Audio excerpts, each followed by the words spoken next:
Welcome everyone once again to Tiki Trail Live. We are here the first Tiki Tuesday of February 2022. Already a new month. We've already flipped the calendars over once. Yeah, not too bad. And hopefully you're all enjoying your time. You're being safe. You're going out doing things, but still being safe, because, you know, we were just talking on the pre-show that there are some people who are still getting it. I talked with somebody today, their whole family had it. You know, let's get through this. I think that we've crested from everything I've read, and hopefully we're on the downslope, and soon we'll be back out there in full force without masks. Wouldn't that be nice? I remember the days before masks. That would be nice to get back to. Any rate, I digress. We have a great lineup for tonight's show. Once again, we're going all over the place. It's not quite as crazy as last week. We were in Australia, we were in Hawaii, we were everywhere. This week we're a little bit more condensed, but still dispersed. Great lineup. So we're gonna do our pour along tonight with Skipper Cristian Diaz from Trader Sam's Enchanted Tiki Bar in Anaheim. And in case you've been living under a rock or you don't know where that is, that's part of Disneyland. So we're pretty excited to have the Skipper with us in the house. He actually returns, so we didn't scare him off the first time or the second time. I think this is the third time. Skipper's joining us tonight and going to walk us through a jungle bird. So we're going to be making that. Hopefully you got the recipe in some of our social media feeds. We do that every week. So if you're watching on YouTube, go check out our social media feeds. Better yet, join us live and for these pour-alongs and for the whole show. But yeah, so we put that recipe out on our social media. So hopefully you're able to pick that up. After we do our pour-along, then we're going to go to Aloha Janene and talk with her. She is our musical guest this evening. She has got some great tunes for us. Can't wait to hear what she's got and play that nice musical interlude while we enjoy our jungle birds. So after we have Aloha Janene, then we're going to go to Des Moines, Iowa. Wait a minute, Des Moines, Iowa. Holy cow, I can't believe we're actually going to Des Moines, Iowa.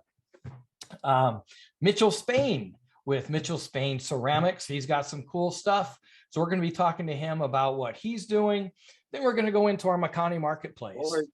And tonight we've got two guests in the Makani Marketplace. Carmen O Donnell from New Brunswick, Canada. So, wow, coming all the way from up north. And then Wade. Okay, Wade, I was born and raised in South Bend, Indiana. Biggest Polish population outside of Warsaw in the world. I'm going to go Koniakowsky. Awesome. Good. Okay, good. So Wade is going to be joining us from San Diego. Normally I try and catch that ahead of time and I'm like, hey, how am I pronouncing your name right? But you know, once we start the show, we start the show. So I'm glad I had that upbringing. I was at least able to get close enough for you to be nice to say, yeah, you're good. All right. So that's our lineup for tonight. That's what we're doing. Welcome to this first February show of 2022. And hopefully you're someplace where it's warm. As you guys know, I'm in Indianapolis and it's kind of weird. It's been freezing. It's been really cold. We've had snow and some freezing rain and whatnot, but mostly cold. Today it was like 59 degrees. I have no idea how that blip happened, but apparently we've got this storm that's coming in, freezing rain and ice and snow. A lot of the stuff that the East Coast got last week, I guess we're getting, and then we're going to send it back onto the East Coast so they get like a double dose. So hopefully if you're in any of those zones where you're getting snow, man, saddle up with your iPad, your tablet, your phone, your computer, and watch a few episodes of Tiki Trail Live and mix a cocktail or two and enjoy your time. And don't work. I know most of us work from home, so that kind of eliminates snow days, but see if you can get away with it. No, boss, I have a snow day. It's snow, I can't work. Well, I can't get from my bedroom to the den. But anyway, you can try it. I don't think it's going to work. So let's go ahead and see if we can let me bring in Skipper Cristian, and let's see if we can make a cocktail tonight. Kipper, how are you doing, man? Good, good. Thanks for having me. Absolutely, dude. Welcome back to the show. Man, thank you. It's a pleasure to be back. Looking forward to making this delicious jungle bird and enjoying it after this is all over. So I can listen to some good music and listen to some good conversation. You didn't pregame? What the heck? Come on, man. I just got back from Trader Sam's, literally arriving from Trader Sam's in the last 45 minutes. So see, what I would have done is I'd have batched some to go and brought them home and pre-gamed as I got ready. That's just me. Yeah. Yeah, I'm just gonna take this Mai Tai, guys. Don't worry. I'll don't ask me. I'll be back. No, it's a big gulp. It's a cup. It's Coke. Yeah. I swear. How you been? How's everybody else been? Everybody good? Yeah. How's the weather? Yeah. Again, I'm in Indianapolis. Don't ask me about the weather, man. I think you're just baiting me. I think that's what you're doing. Did you say something about snow? What is that? Is that like something that you see in the mountains? Or it is, and apparently, if you live in different places, it's not just in the mountains. In fact, around here there are no mountains, so snow is pretty much everywhere. Everywhere. That sounds like fun to a certain extent. The good news is I've got a Jeep, so I've got a 4x4, and I just plow through the snow. I'm good. But yeah, that's not the case with everybody. No, I totally get it. And you take a guy like me from California, you put him out there, man, we'll be too scared to even drive. We wouldn't know what to do. Oh, I was at Lowe's earlier tonight getting ready for this big snowstorm. And because I don't have a snow shovel. And it's like, well, I guess I better get a shovel to just trud off. And I go in, I'm like, I don't know what snow shovels are snow shovels. I just grabbed up the first one I had.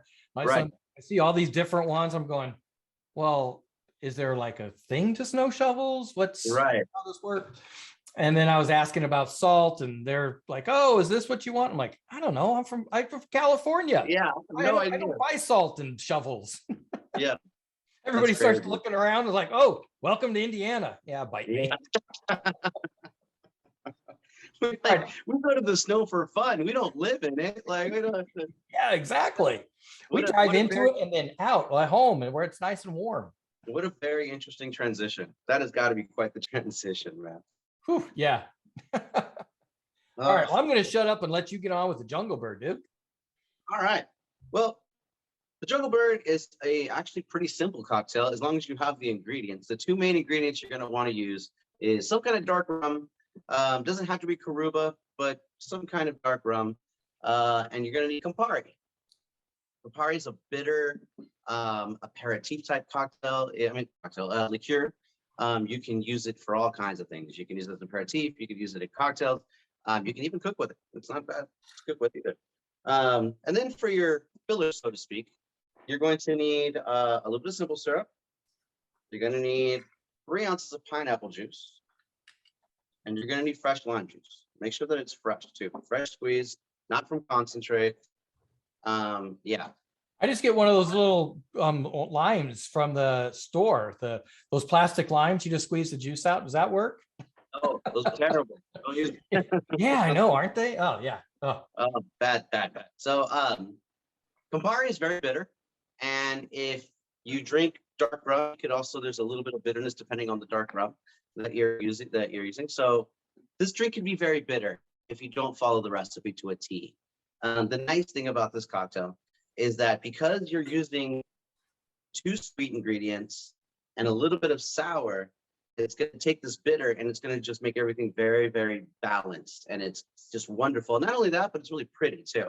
If people see a red cocktail in a hurricane glass, they think right off the bat, it isn't going to be a sweet cocktail.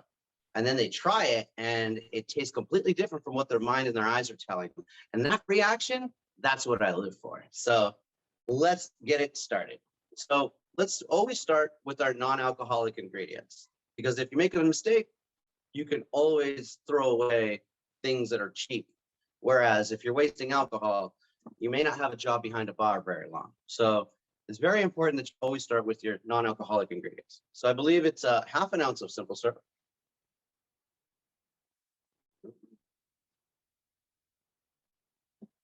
I'm going to do 1/2 ounce of lime juice.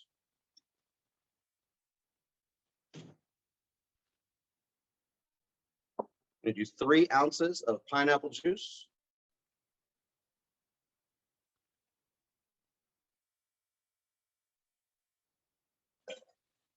I see you're using the famous Dole. Of course. Do you so that yeah, because it's really hard to juice a pineapple.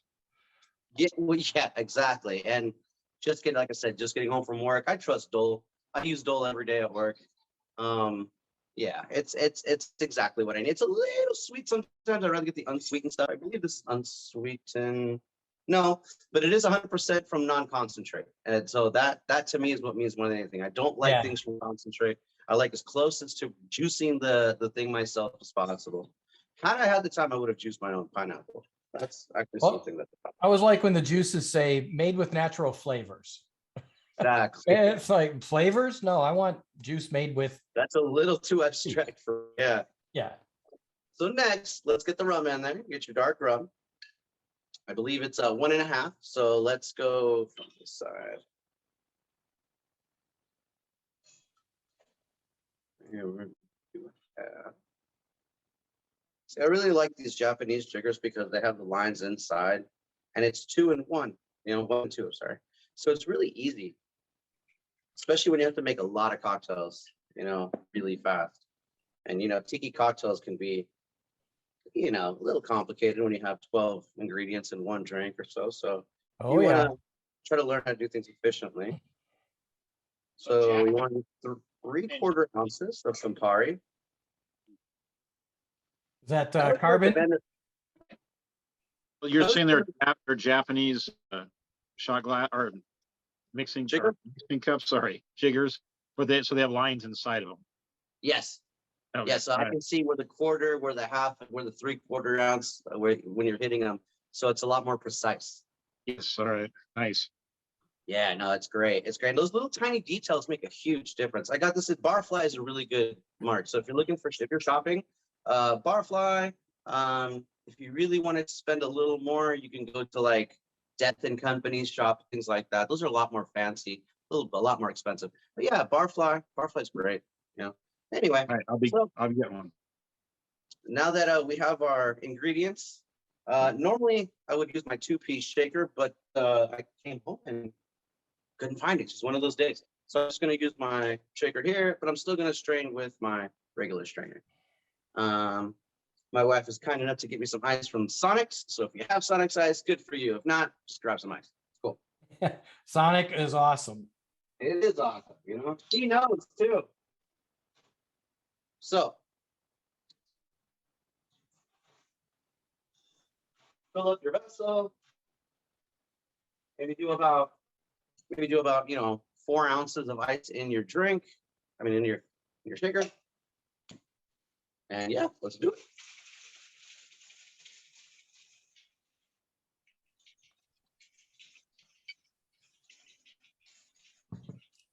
Now, what you're looking for is frosty, real frosty, nice and cold.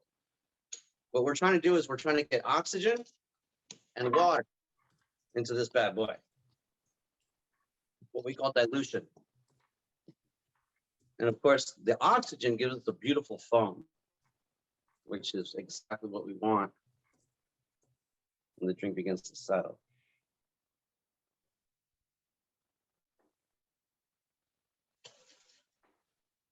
There we go. Just gonna let that settle a little bit. So do you get many people at Trader Sam's asking for jungle birds? Those that have had them before are tiki aficionados, tiki family, ohana, yeah, because they like jungle birds. If not, usually it's because I recommend it or another bartender recommends it. Someone will say, give me something off the menu or give me something that's not too sweet. They've had everything on the menu. They want to try something different. So we'll take, yeah, I like to go to, this is one of my go-tos for someone that wants something that's not too sweet and different. Let me try to look for a garnish here. What do I want to do for a garnish today? Let's see. Definitely need a swizzle stick. Definitely need a swizzle stick. So let's do this cool little Club 33 swizzle stick. Represent. Nice. Gonna do the squeezy and let's get Yeah. Hey, Oh, I found a Trader Sam's swizzle stick. That's great. Imagine that. I want to do a little something different. You know, I haven't had a Trader Sam's swizzle stick in a while. I'm still waiting for those to get back into the bar. That's what I'm hearing more and more about. about that. The supply chain. The guys at the Inferno Room have been waiting for months to get their swizzle in. And I heard there was another restaurant that's been like a year waiting to get the swizzle. Pandemic has hurt certain parts of the industry. Yeah. Because some of those workers lost their jobs, some of those factories shut down. It's horrible. Like you said, I hope the world gets back to normal soon, man. It's just, I hate listening to all this bad news and, but at the same time, being at the happiest place on earth helps, and being able to serve quality cocktails every day helps, and hang out with good people and, happy people. Yeah. And how long have you been at Trader Sam's? Because you've been there for a while. I'll be hitting 10 years in March, in May. May, it's been 10 years. Mm-hmm. It's crazy how fast time flies. It's been a fun ride, and I don't plan for it to end anytime soon. So, cheers. Well, definitely glad you back at Trader Sam's, and glad you're back with us tonight, man. So I'm gonna pull up the old gallery view, raise up the glasses. Mahalo. Thank you, Skipper Cristian, for the cocktail, and everyone for joining. Definitely appreciate you guys back every week. And I'm not even going to pretend, dude, all my stuff's in storage and I'm sitting on my temporary folding table desk. So I don't make the cocktails. So I can't, it hurts, man. I haven't been able to do it since September. I'll be making yours as soon as I get my bar set up. Yeah. See what this is. See how you got the phone? You got to have the phone. Nice. That's how you know you did it right. Anyway, mahalo, man. Thank you. Very nice. Well, thank you very much. Cheers. And if you're in SoCal, you get to Disneyland. Well, hell, if you're in SoCal, who cares about Disneyland? Go to Trader Sam's. And enjoy the cocktails. Definitely appreciate you coming on, man. Appreciate it. Thank you. Thank you. All right. So now that we have our cocktails, let's go and enjoy a little bit of music. So I am going to pull up Aloha Janene. There she is. How are you? I'm doing well. How is everyone else? Doing pretty good. So I was looking and I didn't find where are you coming to us from? So I'm also in Southern California. I'm in North County of San Diego. Okay, nice. Yeah. I know. I remember that fondly. Remember it fondly. So Aloha Janene, thank you for joining us tonight.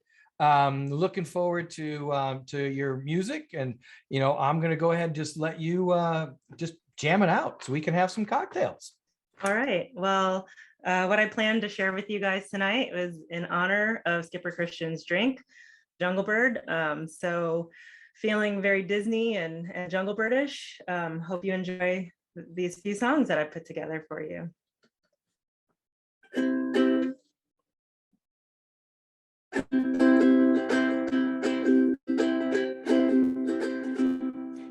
the tiki tiki tiki tiki tiki room, in the tiki tiki tiki tiki tiki room, all the birds sing words and the flowers fruit in the tiki tiki tiki tiki tiki room. Welcome to our tropical hideaway, you lucky people, you.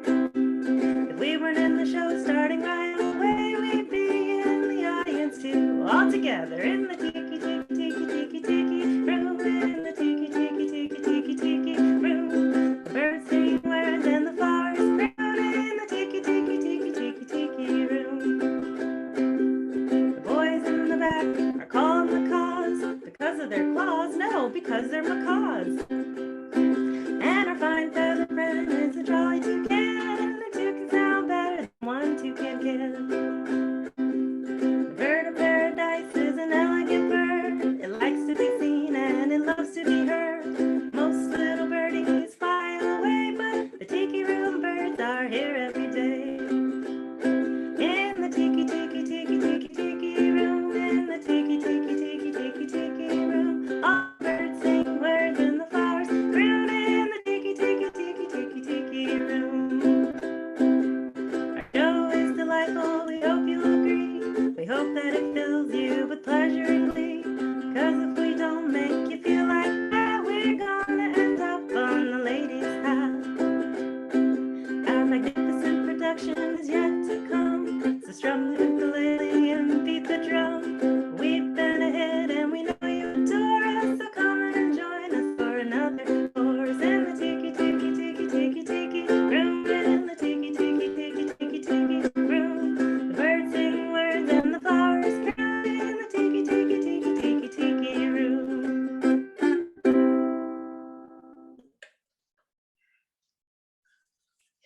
Thank you.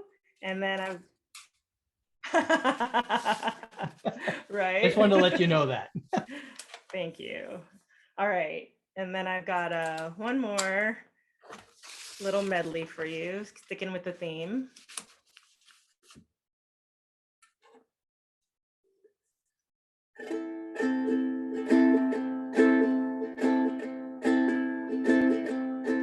Now I'm the king of the swingers, oh, jungle VIP. I reached the top and had to stop, and that's what's bothering me. I want to be a man cub, and stroll right into town. Be just like the other men, tired of monkeying around. Oh, ooby-doo, I want to be like you. I want to walk like you, talk like you too. You see, it's true. An ape like me can learn to be human too.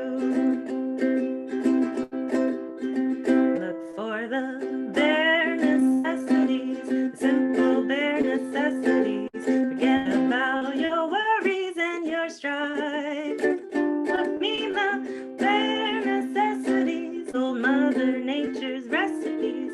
Bring the bare necessities of life. Wherever I wander, wherever I roam, I couldn't be fonder of my big home. The bees are buzzing in the trees to make some honey just for me. When you look under the rocks and plants and take a glance at the fancy ants and maybe try a few. The bare necessities of life will come to you. They'll come to you. Ooby-doo, I want to be like you. I want to walk like you, talk like you too. You see, it's true.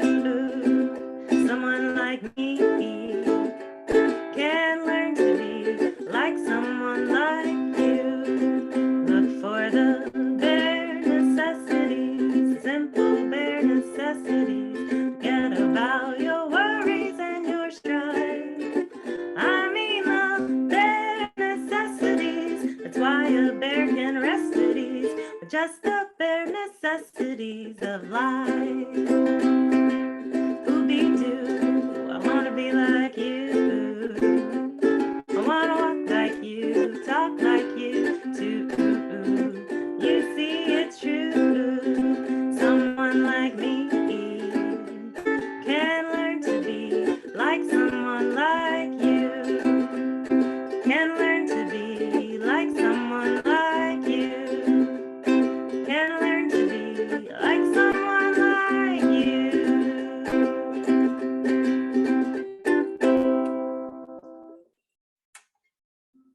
Thank you. Very nice. I was sorry, I was busy doing the virtual tip jar to get you to do that. So we have your information in the chat for that. So I didn't know if you had another one lined up or not. That was all I had prepared. Okay, But, that's fine. That was awesome. So where do we get more Janene? On Instagram. My handle is the name I have there, Aloha Janene Music. And I'm on Instagram. I just want to put a plug in. Tomorrow is World Play Your Ukulele Day. So you'll probably see a lot of fun things if you look up any ukulele related hashtags. I do plan on posting something. And then also later this month, I'll be starting 100 days of ukulele songs starting on the 13th. So feel free Nice. to join along. Man, I like that. That's awesome, especially because, you know, that's not the only 100 thing. We're coming up on our 100th show, so we'll have to have a special song for during your 100 days for our 100th show. That'd be fantastic. That's incredible. So 100 ukulele songs. You're going to be pulling from a lot of different genres, I imagine. A ton. And this is actually going to be my 4th year participating. Really? Yes. Okay, now the big question, Did you repeat any songs during those 4 years? Just a couple, but to be fair, I've Wow. only been playing, this will be my 5th year of playing the ukulele. And so that was the way I kind of kickstarted learning and getting into it. So even though there are a couple of repeats, they're very different and much improved. Wow. So 400 songs you have already recorded. Nice. I like it. So we're looking forward to this next 100. Beautiful stuff. So thank you very much for sharing. Thanks for coming having on. me. Absolutely. And I'm feeling kind of gypped here because you're going to do like 100 songs. And all we wanted was a third, number 3. That's all right, though. All right. Thanks for joining us, Janene. Appreciate that. All right. So now we are going to go talk to our featured guest for this evening. I went through his Instagram page and I'm going, what the hell is this? This is some crazy stuff. So I'm looking forward to understanding Mitchell Spain. How do you do what you do? Mitchell Spain Ceramics. Do I have that right? Yes. Mitchell Spain Ceramics out of Des Moines, Iowa. So before we get to that, what you do, you're in Des Moines, dude. Do you know, I literally started this show. People ask me, well, not this show, but the Tiki Trail in general. They're like, well, why are you doing Tiki Trail? What's it about? And I said, at the time I lived in Southern California. I said, yeah, we've got marketplaces we throw a stone and we hit 5 marketplaces. We'll hit 10 tiki bars. We have so much here. And I would always say, well, what does that guy in Des Moines, Iowa do when they're into tiki? They don't get to see this. So I'm going to bring tiki to them. And literally Des Moines, Iowa was, I don't know why, it was just always my, and now here we are. The guy that's into tiki in Des Moines, Iowa, we have him on the show.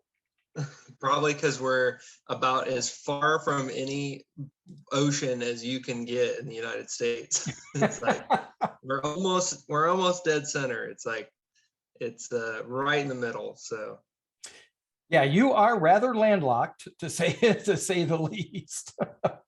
So you have got some amazing art, and I would love to learn more. Do you have some things that you can show on the camera tonight for our guests, so we can at least get perspective, and then I want to ask you questions.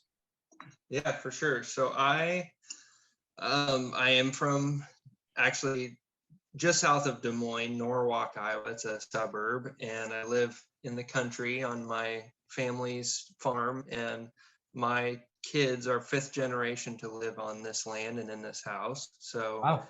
There is a rich history of rusty farm equipment and piles of junk and a lot of things from like Great Depression era mentality of save everything so you can save a penny down the road. Right. And so growing up, I had that aesthetic, and my dad is an artist as well and used a lot of that rusty farm equipment to make art or furniture or things like that. And so I got into ceramics a little bit in high school and then mainly in college, and I ended up getting my master's in fine arts in ceramics.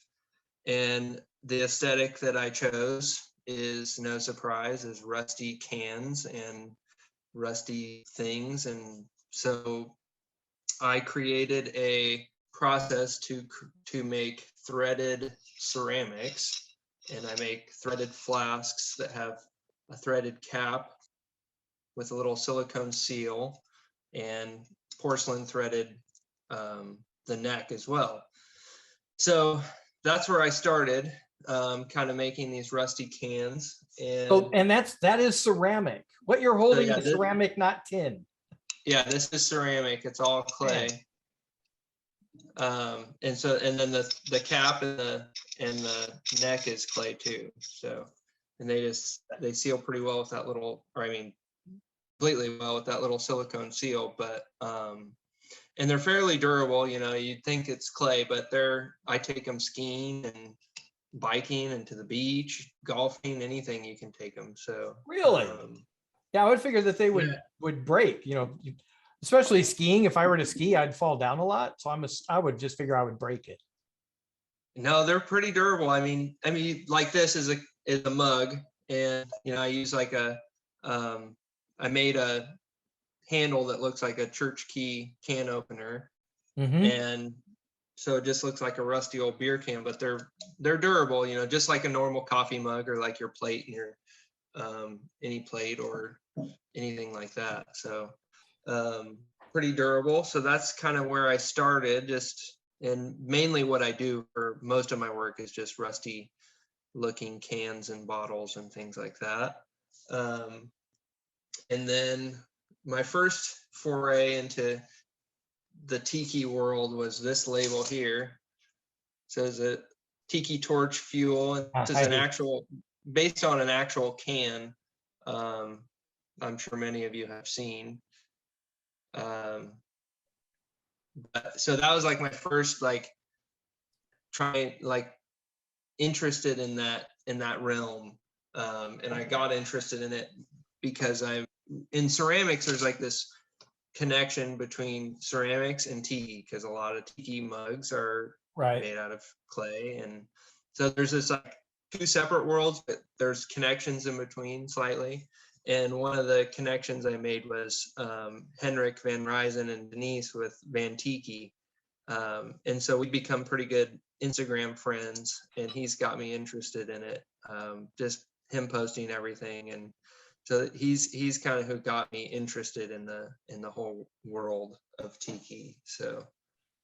Well, and I saw one of them, because you even have shot glasses. I saw a couple, you had old Kodak film canister shot glass and an ever-ready battery shot glass. I mean, that's just absolutely incredible. I was blown away when I saw that. So what's the process to do that? I mean, you've got a couple different things I want to understand the process. One, obviously, that whole screw top thing. How do you make that? But the other one is the label that you have on the, well, I'm calling it a label. I don't know what you do, but that outside that makes it look like a can. Is that painting? Are you painting that? Are you doing a label? What's your process? So that's a ceramic decal. Okay. So ceramic decal, it's basically like a big printer. It's like a normal like office size printer. And it has been modified to print like ceramic glaze, basically powder, and it prints it onto a water slide paper, and then you laminate it with like a flux cover coat, and then that slides off. And all this is on my Instagram too, at Mitchell Spain Ceramics. I post a lot of my process on there, kind of how I do everything. But so those printers they've been around a really long time, but within the last 10 years or so, they've kind of come down in price. The technology has been more available to smaller businesses like me. But so it prints off, and then it's a water slide decal, so it slides on and then it actually fires on. And so it's essentially printed glaze. It's fired on, it's 100% permanent, like UV, everything. You could leave it out in the sun for 1,000 years and it's going to look exactly like this. But yeah, it's a really cool process, and it kind of opened up everything for what my work is.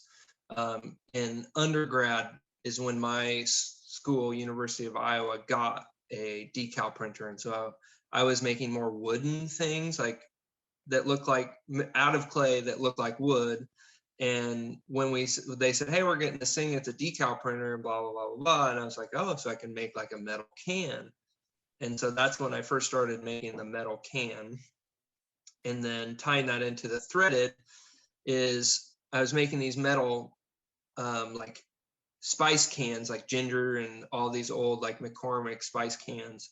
And to seal it, I was just sticking a cork in, because that's what everyone in ceramics does. They just stick a cork in the flask or whatever the bottle you're making. I think that's where the phrase "stick a cork in it" came from, was the ceramic. Yeah, I was like, I have this really cool rusty flask, and it doesn't look very good to have this cork sticking out of it. I just don't like that. And so I asked some of the like MFA students, upper level students, and I asked some professors, and they were like, no, you can't really make ceramics thread. It just doesn't work very well because it warps and it shrinks, and it's hard to get the threads perfect. And I was like, okay. And I just didn't really think of it. And then when I got to grad school, I was like, I'm going to figure this out. Like, I feel like I can do this.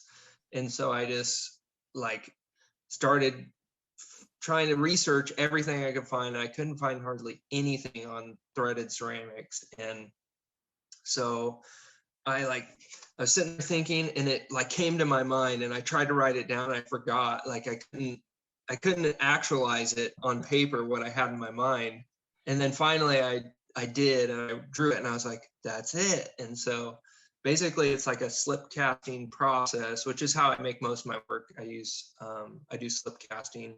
And I wrote a book on it. And so that's on my website too, on kind of how to do that and that whole process. So yeah, it's been kind of a wild ride. And you should patent that process that you do that with, since you're the one that came up with it. Yeah, a lot of people say that, and I did look into like Google patent search, and there was something about like threaded glass or ceramic, and it does exist like in industry, like a little bit different from what I do. Like a light socket is threaded on the inside, but the light bulb is metal, so it's not like ceramic on ceramic. But Right. I don't think it was worth it, like patenting that, and so I just wanted to write a book about it, at least so I was it for my specific way of doing it. At least I had my name attached to it. So you're the Nikola Tesla of threaded ceramics. yeah. Yeah. Tesla Yeah, never it's- patented his stuff either. He just kind of Yeah. put it up there. Yeah. So yeah, because I mean, I'm not very experienced at ceramics, not at all. Certainly not like what you are. But I've worked with artists on a couple of different mugs. And one thing I learned is it's not an exact science. It's not going to come out specific to, the specs that you may lay out. You're going to get variants. But you have so with the way you're doing this, you're not getting so much variance that it doesn't seal. You're still able to get that. Yeah. So with slip casting, you can eliminate a lot of those variables, because like if you throw on the wheel or hand build something out of clay, the water content is going to make a lot of difference in how much it shrinks, right? So like if I hand built something with threads on it, or use the wheel to make threads, and then I used another piece to make the cap, if those aren't the same water content, they're going to shrink a little bit different, and that's going to make a big difference on the threads. Where I'm slip casting it, the water content doesn't matter so much, because the plaster molds that you use to create it are just absorbing that moisture out anyways. And so it's going to be like exactly the same water content when you cast it. It's very technical. They say ceramics is like rocket science, only more math. That must be why I suck at it. No talent, and I'm really bad at math. It's a lot. People always think like, oh, I'm going to do ceramics, I don't have to do anything too complicated. It's very like it can almost be as complicated as you want it to be, like, and get down to like molecular structures of different materials in your clay and things like that. So it can definitely be complicated, but it can also be easy. You can buy your clay, pre-mixed, and dump it in the mold and go from there. So. And so what do you have coming out on the horizon? What's new that you're working on that you can talk about? So I have some new things coming out, some new labels I'm working on that are tiki related, and then I have a new mug coming out that I don't want to give away too much, but it's going to be really cool, I think. And so I'm kind of excited about those things, but a lot of it is going to be new labels. And one thing I want to say too is my shop is actually open right now. So how I do my sales is usually I make a bunch of work, and then like once a month I'll like open my shop for like a drop, and they usually sell out pretty quick. But right now what I'm actually retiring like almost all my labels, because my website is just so full of different options. And so I'm retiring almost all of them. So right now I'm doing just pre-order, and it's just open for the next 2 weeks. And just to give everyone a fair chance to get it, because I always get all the emails afterwards. I missed the sale. So right now, I have 2 tiki options on there right now for, you can get it in this form, which is like, it can be an olive oil decanter, or, you know, alcohol, whatever you want to dispense with that soap too. And then this form, the tiki is like a tumbler, 16-ounce tumbler, and then not this shaped flask, but a little bit different shaped flask. I have it on there too.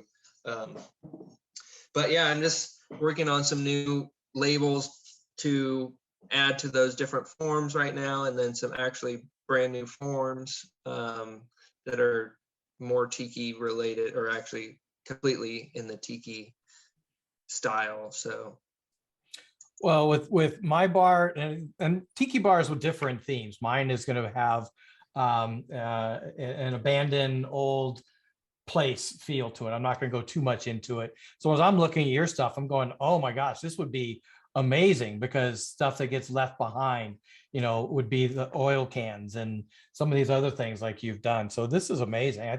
I think it fits. Certainly, I don't know, it fits in any tiki bar if you ask me, because it's well done art. It's amazing stuff. yeah, thank you. So you're designing both the label as well as the vessel that it's going to go on to, right?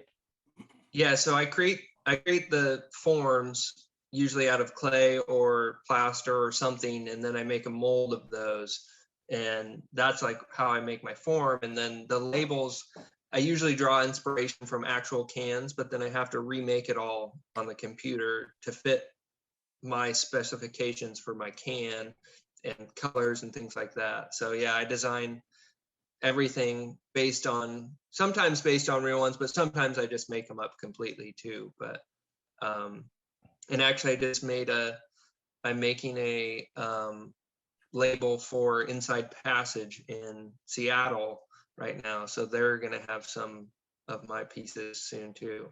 Oh, very nice. Okay, and I have to ask, because the first thing I saw when I went to your Instagram page were the ceramic bolts. What is it that, what do people do with those ceramic bolts? Those are pipes. Oh, those So are pipes. Okay. they're for smoking whatever is legal in your state. Nice. Yeah, I'm looking at that going, what the heck? What? That's really cool that you make those out of ceramic. Yeah, I can't believe those. Now, do they work? Do they thread all the way through? They thread just the cap on, so it's Okay. kind of like it threads on, so you can like save it for later, or yeah. Nice. Well, man. And again, I think that hits into the tiki realm as well. Your book, can I say something? Dude, your book is great. Thank you very much. Thank you. Like, it's really concise and to the point. I got a Yeah. question. First of all, is the ceramic printer something that I could afford, or is it like something you have to send away to, you know, Vista Pottery or something? Well, I think right now they're like 7,000 or 8,000. Okay. Are there companies they're- that do that? Like, can I send off to like a Vista Ceramic kind of thing? Oh, like to have them print your decals? Do you know? Is that what you mean? Yeah. like Is that to have- service available? Do you know? Yeah, so there's like Milestone decal art and Enduring Images. Both of them will print custom decals for anybody. And also, do you use like a porcelain slip? Yeah, yep. I Does use a slip from Laguna. Does it make it easier for the threads because there isn't the kind of, you know, grid in there? I've used it for a ton of different clays, and I've had people use way different clays. I've had people wood fire my pieces and use different, like a wood firing clay, and fire in the wood kiln even, and it works. So it's pretty precise regardless of what clay you use. Cool. Thank you. Yeah, I appreciate you saying that about my book, because I actually designed all of that. I learned how to do like Adobe InDesign, and like I took every photograph and I like I did everything to make that book myself, and it was a lot of work. So What I like about it really is it's appreciate really that. concise. Like Yeah. it doesn't give a lot of like you don't have to skip through chapters to get to what you need. So Yeah. I appreciate it. Thank you. So we have all of your information in the chat, your Instagram, your link tree, which takes out to multiple things, including your site. I've got the shop up right now, and I'm going to be buying some of the Kodachrome. I'm a photographer from way back in the day, and I probably have used similar things back in the day. So yeah, those really that one's the one that caught me. It's like, oh my gosh. But just to look at what you're doing and the style of what you're doing is so different. So keep it up, man. It's awesome. I can't wait to see what more you've got coming out, especially this tiki stuff that you're teasing us about. Yeah, it'll be cool. So if you follow me on Instagram, you'll be able to kind of see the progress of it and first looks. So very nice. Well, we've got that on here. Mitchell Spain Ceramics on Instagram, as well as, like I said, all the links to your website and whatnot. So thank you very much for joining us, man. This was incredible. Thank you for having me. I really appreciate it. All right. And let's see. So now we are going to go into our Makani Marketplace. And every week we bring out vendors and spend some time understanding what they do, and where you can get their really cool art. And it's probably one of my favorite parts of the show, because it's quite frankly one of the reasons why we started this show, was to make sure that the vendors had a place during the pandemic still to be able to reach out to customers and be able to talk with them about selling their stuff. All right, so I'm going to add in Wade Koniakowsky. Am I getting it right, Wade? Yes. That's awesome. Perfect. Thanks. Again, that's my South Bend, Indiana upbringing. That's my Hawaiian name. I lived with Wesolowski's, Mishevitz, all kinds of skis and itzes. So yeah, I've learned how to pronounce that. So welcome to the show. Thank you for having me. Absolutely. And wow, talk about fantastic artists. You have some amazing art, and I'm hoping you have some examples that you can show us this evening. No, I don't. Okay, well, thank you for participating. I do. Okay, so let's see. First of all, I want to say thanks for having me. And I want to say how stoked I am to, be a part of this mix, because everything has been, I didn't know what to expect. And everything has been super inspiring, from the cocktail to Janene, and then okay, what's his name? I'm following him on Instagram now. It's unreal, the ceramicist. Mitchell, yeah, Mitchell's some amazing stuff. Okay, incredible. Oh my gosh, I should not even. I can't compete with that. But like, I do 2D art, and every time I see 3D, I go, oh my gosh, I'm not worthy, because it's much easier to do 3D, or to do 2D rather. Well, that always amazes me when somebody is in one, but their brain will actually work in the other. Because to me, I can't even begin to fathom 3D. I'm 1D, I swear. But, seeing somebody who can do 2-dimensional and 3-dimensional, and then go and put together a book, that's just unfair. The dude's going to win an EGOT, one of those, the Emmy, Grammy, Oscar, and Tony. Yeah, there we go. Well, he does it all. He has something really unique. But anyway, so I'm going to try to sort of tailor this toward your audience, hopefully. And what I was going to kind of lead with is that, I do a lot of things that the kind of common denominator in everything that I do with my art is the ocean. But where this connects with the tiki culture, is I got really fascinated with Polynesian culture, and and that really inspired a lot of my work. So that's kind of what I'm gonna stick with tonight. Even though I do a lot of oceanscapes like that. Yeah. Walking down the beach, and you know, somewhere Southern California or whatever.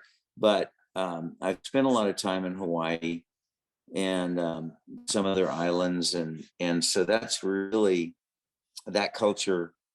I know that connects with the tiki world, so it's that just like inspired me really, really deeply over the years. So anyway, but I thought I'd show this. I don't know if you can see this.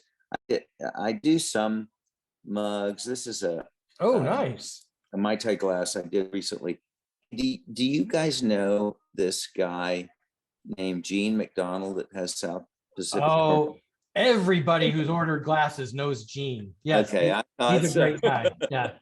It's, He Gene feeds does- the world on those He glasses. does all my merch, and he's awesome.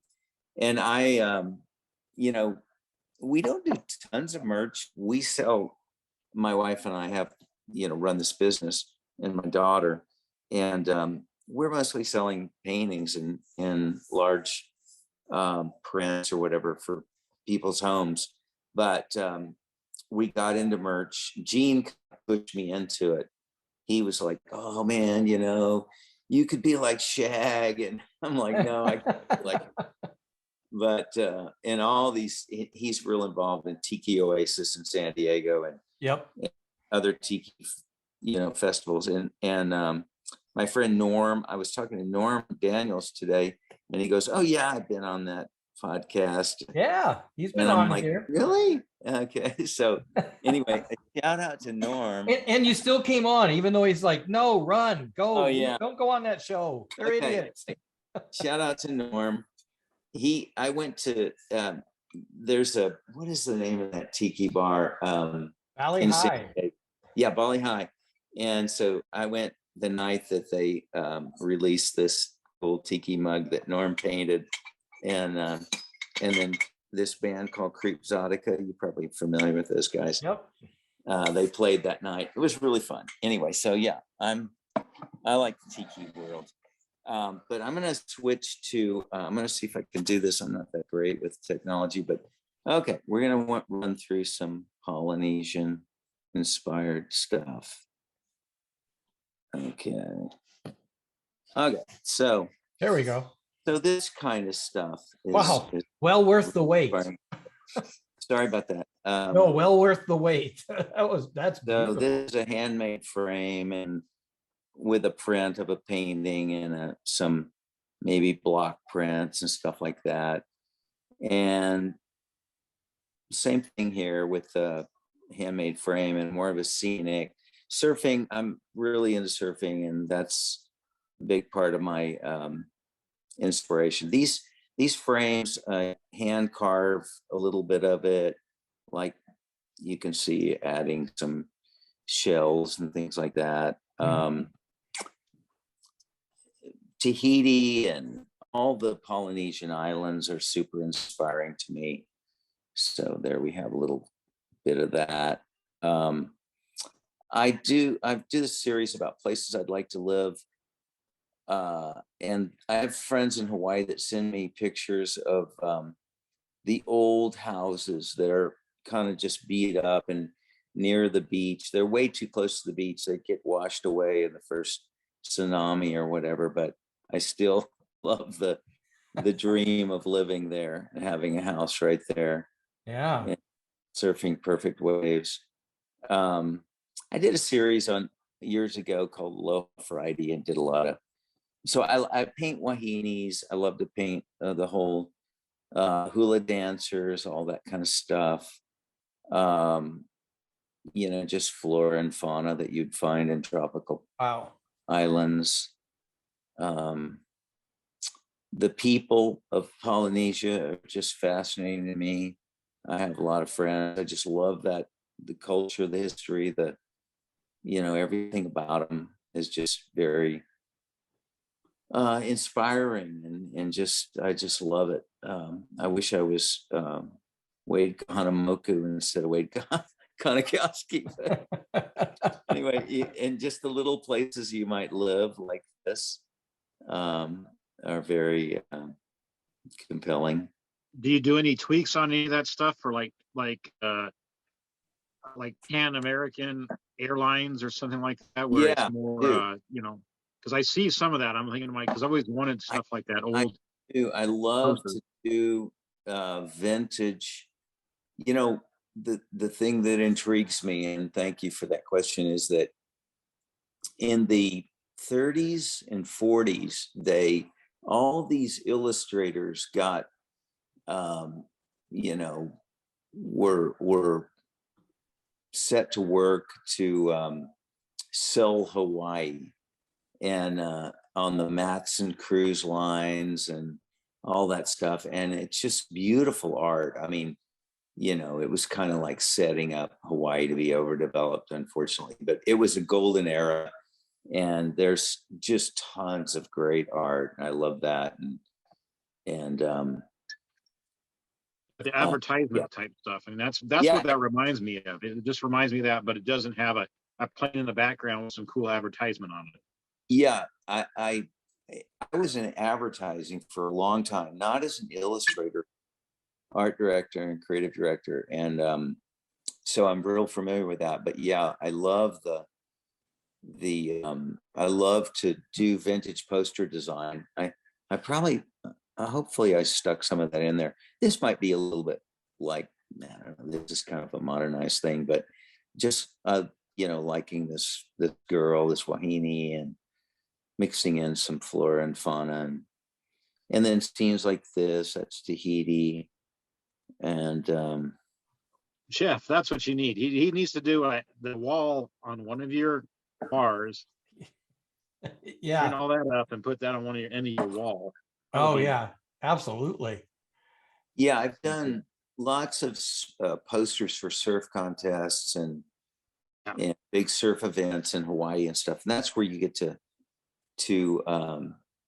you know, really draw from some of that older stuff, and lots of publishers that do this kind of things. I do a lot of surfboards, and these surfboards are these little wooden boards that the Hawaiians were, well, okay, the Ali'i, the chiefs in Hawaii that were surfing in like what they call pre-revival, which means the revival of surfing came in the 20s with and Dukamoku and some of those guys. But you know, if you went back to before the missionaries, you'd find the rank and file riding the short flat boards, and then the chiefs would ride these huge, like 12-foot boards. But I love taking those boards, and you can do some cool things like this. This one on the left has koa rails and you know, mixing in some interesting things with the wood, and then I've done just dozens and dozens of these surfboard. That's amazing. That's sort incredible. of yeah, they kind of like, it's the whole feeling of Polynesia, and it includes graphics. I do block prints, hand carved block prints mixed in with painting.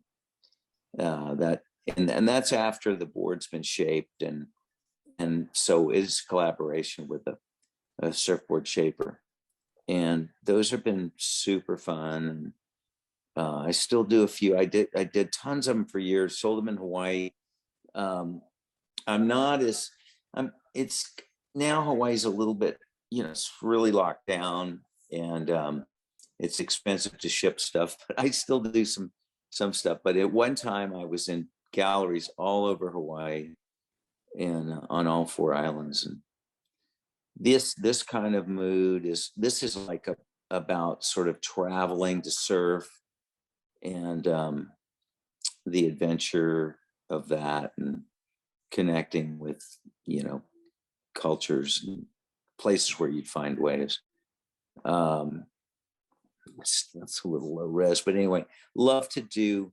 I was taught by this guy named Michael Cassidy that's done they just really, he's moved into kind of American Indian motif, but he really got me excited about painting Polynesians. And so, you know, they have great features and just beautiful women and interesting people that you've seen. This is this kind of a scene of Tahiti, just a little jaunt out on your outrigger. That kind of stuff really gets me excited. So what else do we got? And then just scenes like this, some surfers finding some great waves somewhere in the South Pacific Islands. So now when you're looking to create a painting, do you have a vision in your head? Do you see these in real life and capture a photograph? Where does this come from for you? Well, all of the above, really. You know, traveling and I always carry paint with me, and so that I can capture things on location. I do a lot of on location painting when I travel, and yeah, and it's just super fun. I do the last few years I've done a painting retreat in Mexico, in the tropics on the west coast of Mexico, near Puerto Vallarta. And so I'm getting ready to go down there in a month and do a few weeks of you know, people coming down and painting. And even though it's Mexico, it's not Polynesia, but it's still the tropics. And you go down there and you kind of go native, you know, you kind of like it. It's just super fun to be in warm weather, warm water. We surf in the morning and we paint all afternoon, and then, you know, go out and have some fun in the evening. And so, yeah, I paint when I travel. I also just collect, you know, I just have mountains and mountains of reference on my computer, and yeah, I collect it. I've gone to, I collect reference and inspiration all over the place. I mean, you know, I've got stacks of old National Geographics and tons of books on Polynesian culture and Tahiti and Hawaii. And, you know, like not too long ago, I saw a documentary on Gauguin in Tahiti, and just like stuff like that just really gets me excited and inspires this kind of work. Absolutely incredible. Yeah, I think that's it. That's there's a lot more on my website. Again, I get like, I would say I started, I worked in advertising for years, and then I started in 2004 with the fine art business. And for many years, all I did was this kind of Polynesian, South Pacific kind of stuff. And then I got more into doing kind of California wavescapes. And so I'm doing a lot of those now.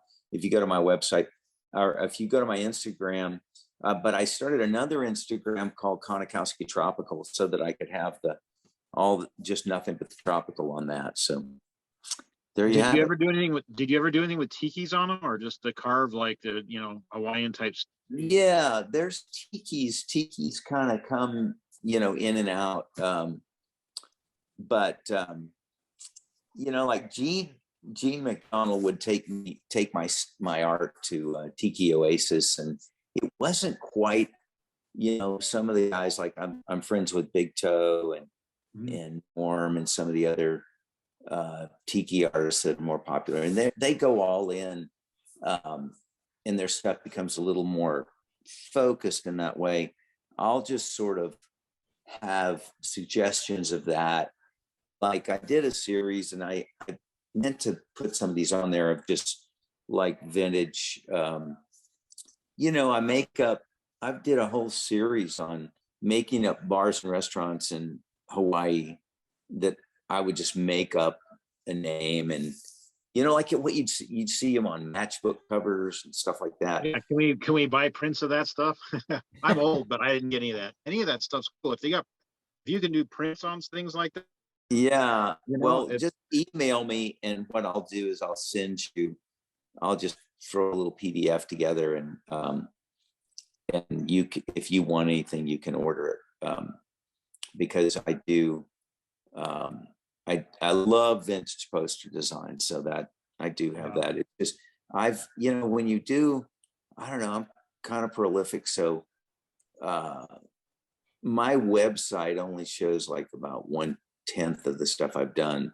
If people get a hold of me, they're interested in a certain thing, and they say, "Hey, I saw this thing that you did a while back," I'll find it and print it, whatever, because I'm appreciative of people being interested in it. So Well, and All right. to Carbon's point earlier when you said about the wall, let me ask, what's the biggest painting that you've ever done for one of yours? I don't paint walls like a lot of. I'm a little older, and young people really like to paint murals all over town and stuff, and it's really cool. I love it. But I had sold a bunch of art to a guy that bought a house in Costa Rica a few years ago, and then he said, "Hey, why don't you come down and paint?" And I didn't know what he was talking about. I said, "You mean like just come down and hang out with you guys and paint?" And he goes, "No, I got an idea." So he wanted me to paint this whole stairwell going from the first to second floor. And I said, "I don't know if I can paint the whole thing, but I can come up with an idea." And he said, "Yeah, come on down. We'll paint and we'll serve every day, and paint. You can paint in the afternoon." And so I painted the whole stairwell. It had like an initial scene of Costa Rica, and then it had whales and dolphins, sea life, leading up stairs to this wall that when you got to the top of the stairs, the second floor, that was like a 9 by 9 foot wall, and that had a huge wave on it. And that's some of the bigger scale stuff. I'm honestly kind of I choke a little bit when it comes to really big stuff, because you got to think, it changes the whole ergonomics of painting. You gotta, if you're painting like even a 24 by 36 inch painting, you can paint it all pretty close to the painting. But if it gets really big, you got to start stepping way back and, do this thing in the corner and do this. So, but yeah, that's probably the biggest. Yeah, because I mean, your art, I mean, to me, because I saw mostly the seascapes, and to me, those are beautiful, and I would love to have those as in my bar as something that looks like a window out onto the world. So there's no windows in my bar, obviously, but having that painting, it's like you're looking out and you can see out this beautiful tropical beach or bay that you painted. They're beautiful. So Well, amazing. thanks again for having a look. Absolutely. And I did find the merchandise on your site. I was just an idiot and didn't really look very well because I missed a drop down menu. I was too busy looking at the art you were creating that was on the page. I didn't even think to look at the drop down menus. So yeah, you've got some really great merchandise out there. Those glasses look good. Hopefully you have more than 2. So when people come on and buy, they're not going to take the 2 that I want. We have 4. Well, no, wait, we sold out the first 2. And then I did these ones with like block prints. We sold out all of those. I think we just have the latest one, which is a new process that you can do 4-color art. So, but we'll do more. We like it. It's not the main thing, but we like having it, Well, it makes the art more consumable, more accessible. So and it shows off your stuff in more places. Like I said, that glassware is beautiful. I'm going to go through here and look at some of the art that you've got out because I do have a tiki bar I need to fill with stuff. I think I still have room in it. I don't know. I bought a lot of stuff for it. So thanks for coming on, Wade. Definitely appreciate it. We've got your info in the chat. All of your information there to go out to the website, go to the store, buy his stuff. Yeah, good quality stuff, because the paintings, amazing. But the merchandise, if Gene made it, you know it's going to be good. He does every tiki bar in the country. If you have a Mai Tai glass from any tiki bar, I would bet you $100 that that's going to be Gene who made that glass. He's an old surf buddy of mine. So oh yeah, and he's Go a ahead. good guy, high energy. I run into him every year at Tiki Oasis. He's a good guy. As are you. So thank you for joining. Definitely appreciate it. thanks again. All right. And I am going to, let's see, our next guest that's up. This is weird because we're going to leave San Diego to go visit with Carmen. Yeah, you know, I was going to, you do put that joke in there somewhere. Carmen O Donnell, I'm bringing you in. If you can unmute yourself, I'm going to add you into the mix here. Thanks for joining us. And you disappeared on me. Where'd you go? Oh, can you see me? There you are. Now we see you. Okay.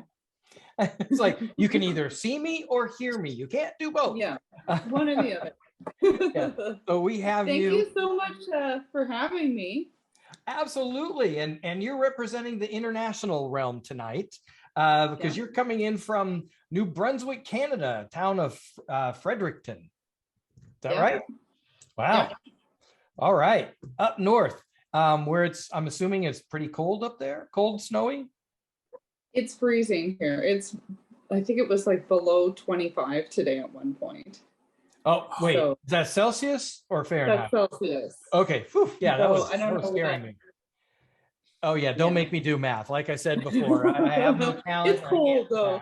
Yeah. Take my word for it. It's cold. Yeah, I think about that temperature, Celsius and Fahrenheit start to come together. So it's probably pretty close to about 25 below for Fahrenheit as well. So welcome to the show. Glad you're staying warm. Let's talk about what you do. Okay. Well, I mostly do digital art. So everything I do right now is in Procreate on the iPad. So it's probably the closest experience you can get for pen to paper. Okay. Yeah. And do you have stuff you want to show on screen, or are you just going to hold stuff up in front of the camera? Or Yeah, I have a few prints here. all right. I'm not entirely confident with Zoom, so I wasn't sure I'd be able to share screen. Oh yeah, For no, somebody believe me. who's on the computer all the time, I'm not very tech savvy, I guess. Well, just to give you perspective, this is probably my 5th or 6th time on Zoom today. So Yeah. I'm and that's not an abnormal day. That's a pretty typical day.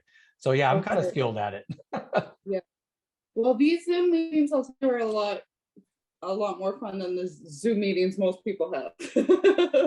Yeah, I remember some of in the early days, it was just like everybody's there and they're all talking heads, talking over each other. It's like, this doesn't really work. Yeah. Yeah. So I guess I'll start off with some prints.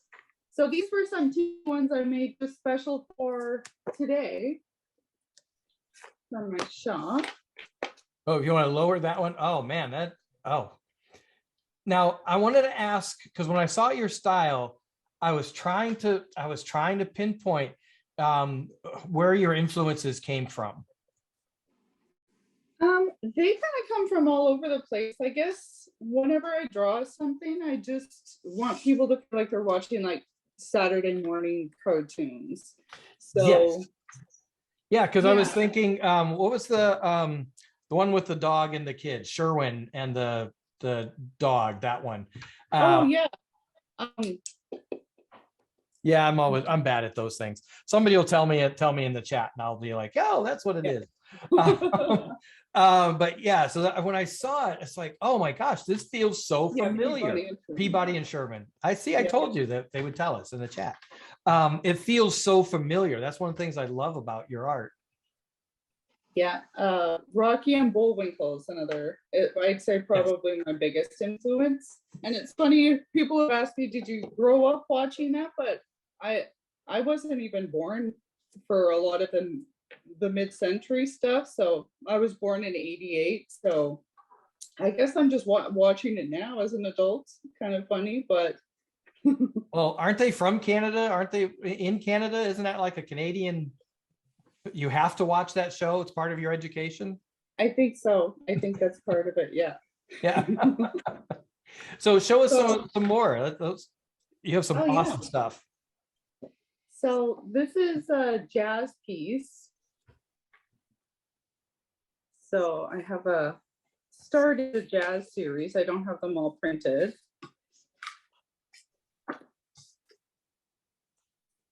So everything I do is kind of drawn from. If you can pull them back just a little bit so we can see all of it. Can you see that there? I'm trying to dodge the glare. Yeah, and I think your internet is so cold, your internet is freezing. There we go. Oh, really? Now we've got it. Okay. Yeah. Can you see that now? Yep. Perfect. Okay. Yeah. Yeah, that is just, like I said, I look at it, I go, man, I've seen this before. Not that I'm saying you're plagiarizing or ripping somebody off, but I just love that familiar feel. It feels like, oh, like Saturday morning cartoons. You're right. Exactly. Yeah, and I worked as a graphic designer for years, so I think my approach to illustration is kind of the same as I would approach a logo. I kind of want to get the message across as simple as possible. So everything you see looks kind of minimalistic. Mhm. So tell me if I get too close to the screen again, because I think I'm seeing it a little different than you guys. Oh, yeah, that's perfect right there. We can tell That's that good. we can tell that those are the Bee Gees. That's perfect. Yeah. No, it's great. Man. Yeah, and all these prints are roughly 8.5 by 11, and I have them all. It's funny, I used to chop the borders off everything, thinking it looked better, but I think that people just have a harder time framing them without the borders. So Yep. I make sure to leave those now.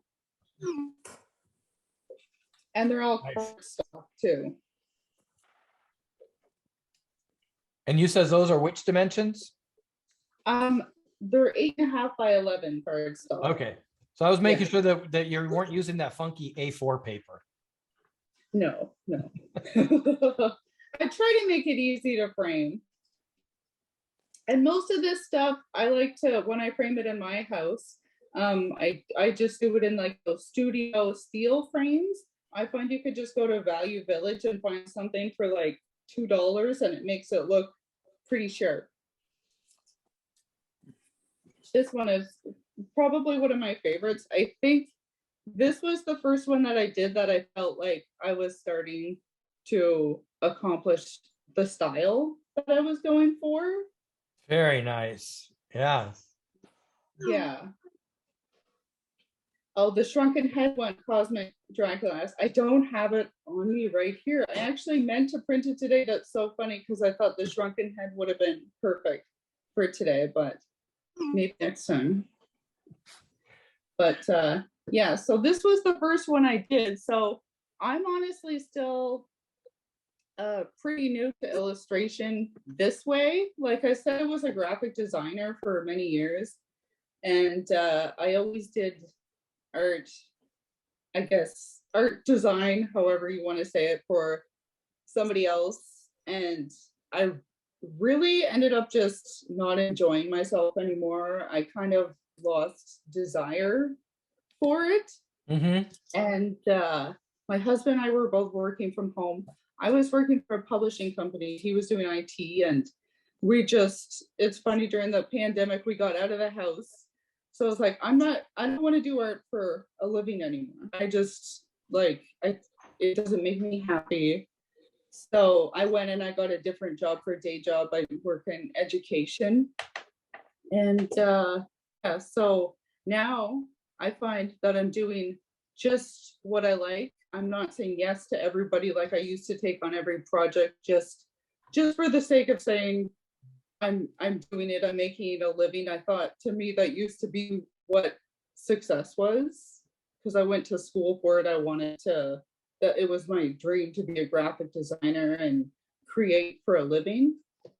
But now that I do what I like on my own terms, I don't, if somebody doesn't like something, it's like, it doesn't matter because it's my product I'm putting out there. It's their choice if they don't like it to move on, you know? Right. Right. So there's, you have a lot more opportunity to grow, I think, with that sort of creative freedom. So I think it's been like a really nice experience to just, I guess, kind of fall in love with art again and experience it in a different way. And also, I will say before, when I would try to illustrate, I was doing it in Illustrator. And it's just really not the experience that you have with a pen. So, Right. yeah. So I think I've come a long way in the last, it's only been a year since I started using Procreate, but I think Retro Supply had done Frightfall, which I'm not sure if you've heard of, but it was a 30-day challenge just to do, they had an art prompt every day and you just had to do the prompt every day.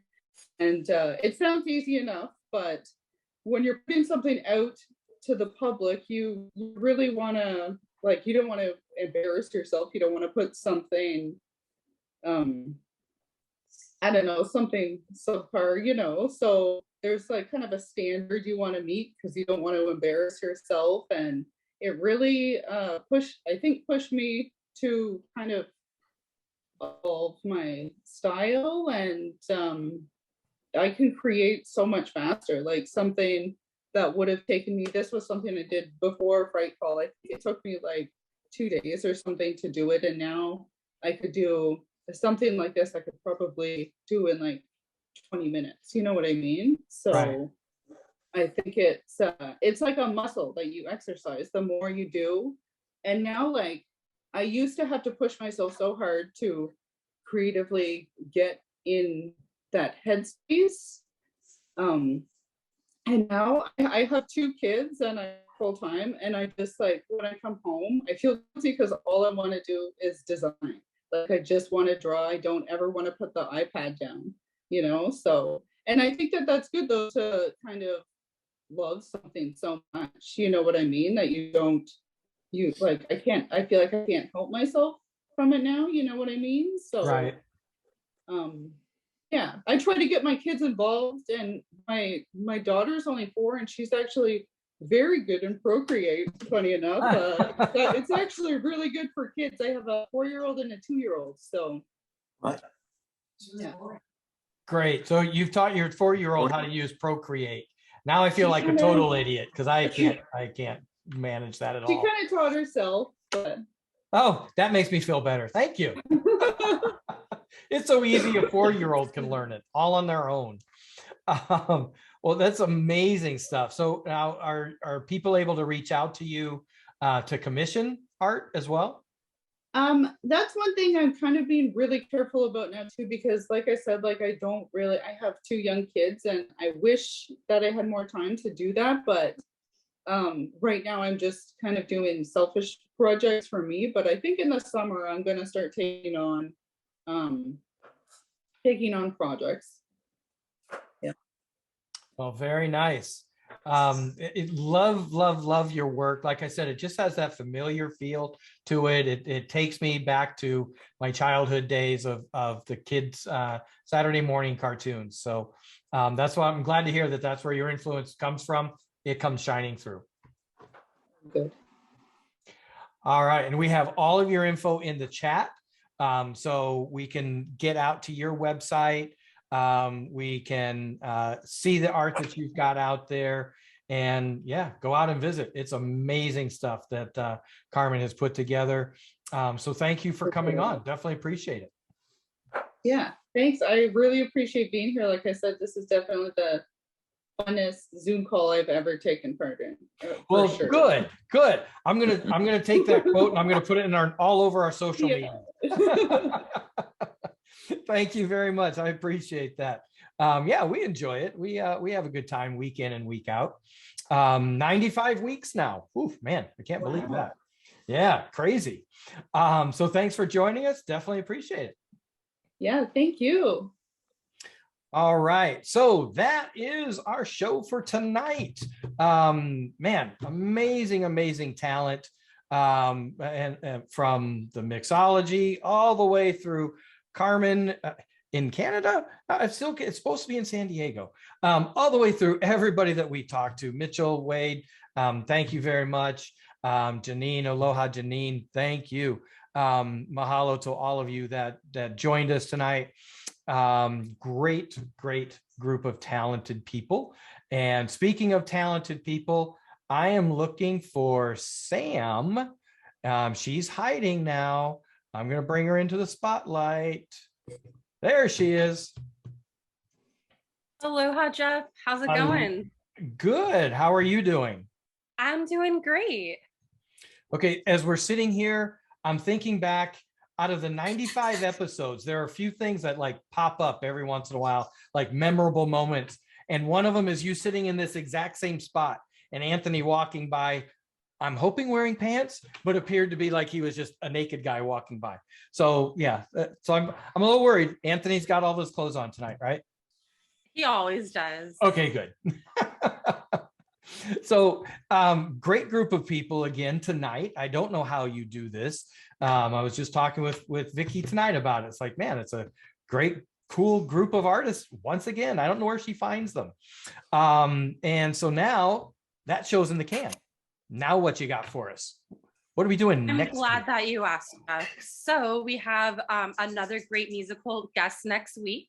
We have the wonderful Ron Telpner, and he's gonna play a few love songs for us to get us ready for Valentine's Day. Yeah, because that's the 8th. So that gives you 6 days. If you find something cool to the artist that night, get the order in. You might be able to get it in time for Valentine's Day. Exactly. So, And yeah, we we're have just helping everyone out. And we have a cool field trip that's happening next week. Yeah. Why don't you tell everyone about that, Jeff? I think I will. We're going to travel to the frozen tundra of central Indiana, the town where I've moved to, Westfield. Tiny little town, like 40,000 people. We've got 2 distilleries, we've got 2 breweries, and a wine bar. It's crazy. But one of the distilleries, 1205, I heard that they do a tiki menu every February. Of course, I had to reach out and say, hey, if you're doing tiki, I need to be in on that. Yeah. So they started the menu tonight. I'm going to be over there, snow allowing, tomorrow night or soon here. But next week, we're going to do live from 1205 Distillery. And they make great bourbons, great whiskeys. They do vodkas. I don't know. I'm not a vodka person. I've never tried the vodka. They do gins. Again, I'm not much of a gin person. Haven't tried that. And they do a very interesting rum. A rum great for cocktails. And so we're going to talk with the owners at 1205, and we're going to have them make a specific cocktail for us. But we'll have Nolan Hudson in from 1205 next week. That's really exciting. Yeah, I've heard about 1205, so that's very cool. Yeah, they're pretty cool. There's a lot of distilleries around central Indiana. Don't know why.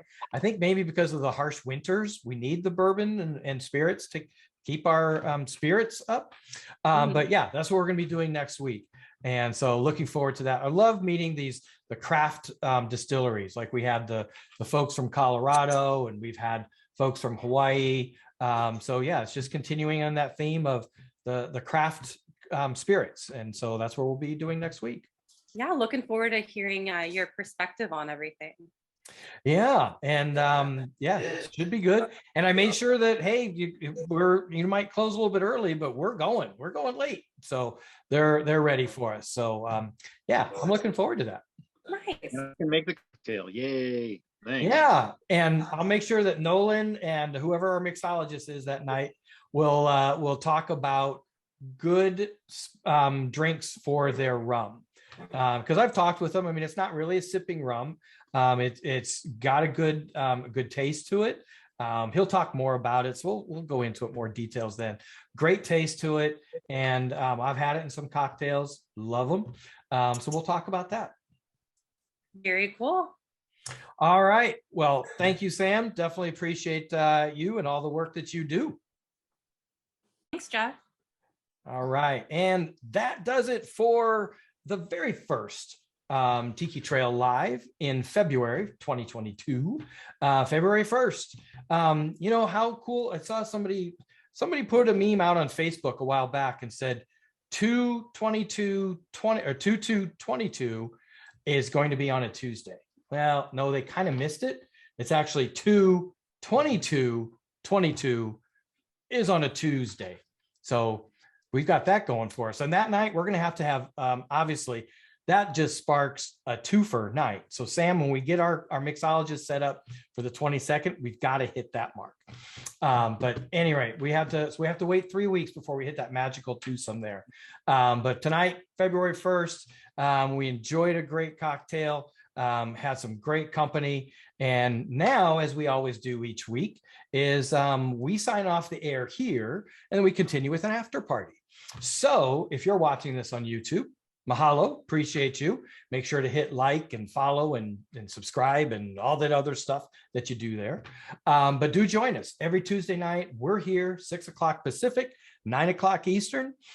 We publish the cocktail recipe on Tiki Trail Facebook page as well as the Tiki Trail Instagram page. So make sure to get the cocktail, get all the ingredients, and come pour along with us on a Tuesday night. Especially, you know, those of us that are stuck in the snow, it's a great time just to curl up by a fire, pop on the computer and just hang out with us and have a cocktail and see some really cool art and talk to some really cool people. So that's our plan. And we're sticking to it for a while yet. 95 shows in the can. That means episode 100 is coming up. And we've got some plans. You're going to be hearing about it soon. So as we march to 100, a little play on words because our 100th show comes in March. You know, yeah. So anyway, yeah, that's the plan. I'm going to sign off for now and get us into the after hour. So thank you once again for joining us. And until next week, aloha.